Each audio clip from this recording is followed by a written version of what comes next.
focal point for our second session on our mobility series is going to be lower body mobility, or prehab. We're going to look at strengthening the posterior chain, for example, muscles including the hamstrings, the glute, specifically that of the glute medius, which tends to be often very underactive within most people, in addition to alleviating hypertension within the hip flexors and quadriceps. Starting off with, guys, we're into our hip extension. So starting off with this movement, you want to be in a lunge position, 90 degrees at each foot. On that back leg, you must make sure that your knee is stacked over your hip, which is stacked over your shoulder. To amplify this stretch, you want to squeeze the glute through, take your palm to the other side of your leg or on the outside of that leading leg, twisting through and slightly leaning over that leading knee.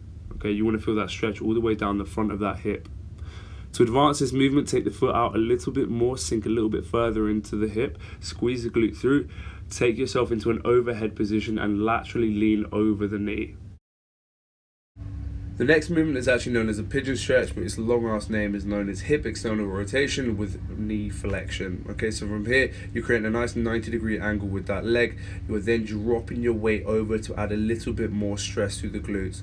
Okay, dropping the chest down is a little bit of an advancement. So, for example, if you're not actually able to do this, then just stick to the first variation that I'm going to show you now. Okay, so I'm just going to show you a bit of a side through. You want to actually take that back leg as far back as it can, drop the hips to the floor as much as possible. In a nice upright position, pin your arms either side just to add a little bit of stability through the base. Our first movement is going to be what's known as a horse squat. So this is a very, very good preparatory movement. So from here, you're pinning your shoulder blades back, descending down into that flex position. You're externally rotating your knees, making sure you're at a 90 degree. As you drive up, you are squeezing your glutes through to full extension. Keep it nice and controlled. Keep the weight on the outside of your foot.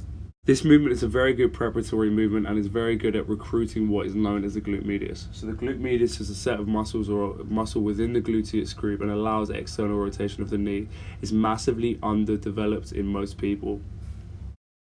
Another movement that we have is known as a clamshell. So from here, you are lying onto your side, taking your knees out to a 90-degree angle. You're then rotating and lifting up your knees by squeezing your glute through. So the image that I've just highlighted is an image of the glute medius. The glute medius allows external rotation, which is the movement that is being focused on in this video. During this movement, we want to emphasize control. Okay, so make sure as you lift the leg up, you hold for a few seconds and control the way back down, really trying to stress that glute medius into actually controlling that movement and working. Glute medius has massive amounts of support in many movements you do. Crab walk is another one of my favorite glute medius burners. During the crab walk, you're going to be in the exact same position as that previous horse squat. Nice flat back, bum pushed back, weight distributed on your heels. You're then going to laterally shuffle, maintaining that external rotation in the knees.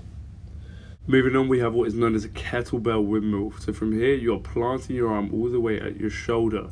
You are then staggering your feet, turning them out slightly in the direction of movement. You are then pushing your hip out, controlling the weight down, making sure to engage through the core as well. On that way back up, squeeze the glutes through. Okay, this is working through muscles such as your QL and your hamstrings. Finally, we have what is known as a couch stretch. Okay, so couch stretch is actually one of the most important movements that I suggest everyone be doing at least 2 minutes a day. From here, you are planting your foot in a 90 degrees. The other foot is making contact with some form of object like a wall or a box. You're then turning your hips under, squeezing your glute through. The main objective is to put that hip into extension. You should feel a nice engagement down the front of that leg.